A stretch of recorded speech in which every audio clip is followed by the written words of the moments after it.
dampak kegagalan polisi menangkap Presiden Yoon terhadap stabilitas politik di Korea Selatan atau mungkin di kawasan. Kami akan membahasnya bersama dengan pengamat kajian Korea, Center for Securities and Foreign Affairs Studies Hubungan Internasional Universitas Kristen Indonesia, Dari Naufal Mulyaman. Pak Dari, selamat malam. Pak Rudi. Iya, kabar baik ya Pak ya malam hari ini ya. Baik, selamat tahun baru. Terima kasih, selamat tahun baru juga. Tentu mengikuti Pak ya perkembangan yang terjadi di Korea Selatan setelah Mahkamah Konstitusi memerintahkan penangkapan terhadap Presiden Yoon Suk Yeol atas darurat militer pada awal Desember 2024. Tetapi kemarin gagal dilakukan karena adanya barikade dari Pas Pampres dan juga para pendukungnya yang cukup banyak. Anda melihat apa yang menyebabkan kegagalan itu bisa sampai terjadi? Oke, pertama saya melihatnya ini dari sudut pandang trias politika gitu ya, karena Korea Selatan kebetulan juga merupakan sebuah republik gitu ya. Dia menganut sistem demokrasi yang mana ada eksekutif, ada legislatif, ada yudikatif. Nah, memang yang dilakukan Presiden Yoon Suk Yeol kemarin itu sepihak dan mendadak gitu, kurang lebih. Memang segala kekuatan militer memang ada di tangan seorang presiden.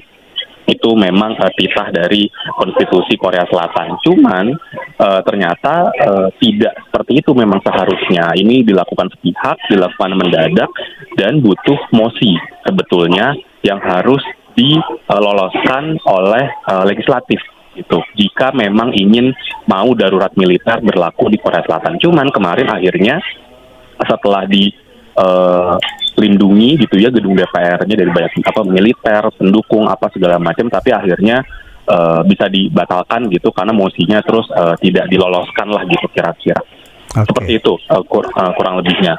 Iya, tapi Anda melihat seberapa kuat sih atau peran dari parlemen bahkan putusan Mahkamah Konstitusi sehingga masih dapat terhalangi dengan komponen yang ada di sekitar presiden? Seperti apa? Iya. Untuk kasus Korea Selatan ini memang agak unik gitu karena yang dilakukan atau yang dialami oleh Presiden Yoon Suk Yeol ini bukan kali pertama buat Korea Selatan. Mungkin selama satu dekade terakhir sudah satu presiden, dua presiden Korea Selatan itu berhasil dimakzulkan gitu. Nah, jadinya banyak juga gitu pengamat termasuk saya melihat membandingkan dengan proses pemakzulan yang terakhir gitu, yang akhirnya sukses dan akhirnya diadakan pemilu gitu ya, pemilu darurat. Jadi menariknya Korea Selatan ini memang pertama kasus Presiden Yoon Suk Yeol ini murni kepentingan politis pribadi, melihat mungkin dia merasa dia ada kekuatan lain gitu ya yang mungkin bisa merugikan masa presidensinya dia. Nah, cuman terus dia melakukan darurat militer karena ketika darurat militer itu terjadi, semua tuh ada di tangan presiden seperti itu. Nah, cuman yang harus dipahami di Korea Selatan ini karena trias politikanya itu berjalan efektif, maka banyak yang akhirnya menolak itu karena satu mendadak, dua merugikan gitu, dianggapnya merugikan. Seperti itu. Nah, artinya kalau memang terjadi penolakan yang begitu besar, kenapa institusi yang masih berjalan saat ini, bahkan Mahkamah Konstitusi pun atau polisi pun tidak dapat menangkap dari seorang Yoon? Apakah itu masih dalam kekuasaan eksekutif di Korea Selatan sedemikian rupa kuatnya kah? Atau memang ada kekuatan lain di situ? Anda membacanya bagaimana nih, Pak? Karena saya membacanya ini memang politik domestik gitu ya. Di Korea ini sekarang ada dua partai gitu kurang lebih yang sama kuatnya gitu. Nah, kebetulan warnanya dasar gitu ya, biru dan merah. Partai merah ini adalah partai dari Yoon Suk Yeol. Nah, partai biru kebetulan namanya juga Partai Demokrat gitu, itu yang oposisi.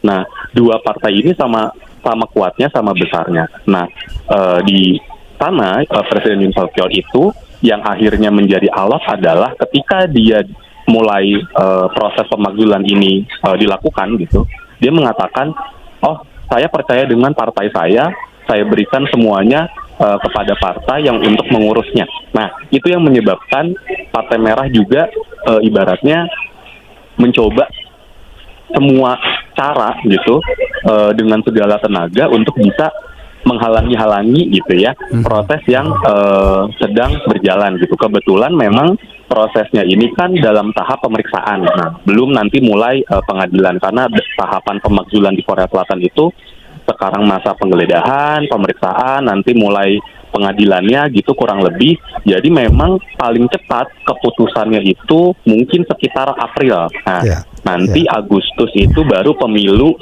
jika memang dinyatakan bahwa Presiden Yoon Suk Yeol itu sukses dimakzulkan. Itu kira-kira sekitar Agustus lah akan ada presiden baru.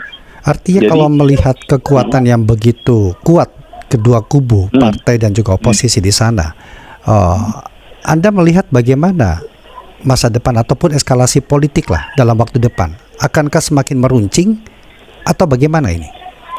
Kalau saya melihatnya pertama ini murni domestik gitu ya, dan walaupun memang Presiden Yoon Suk Yeol itu sedang dalam masa probation gitulah, ibaratnya percobaan untuk dimakzulkan, Korea Selatan tidak lantas mempunyai tidak mempunyai presiden gitu. Ada sebenarnya presidennya, sekarang dijabat oleh Menkeu-nya gitu.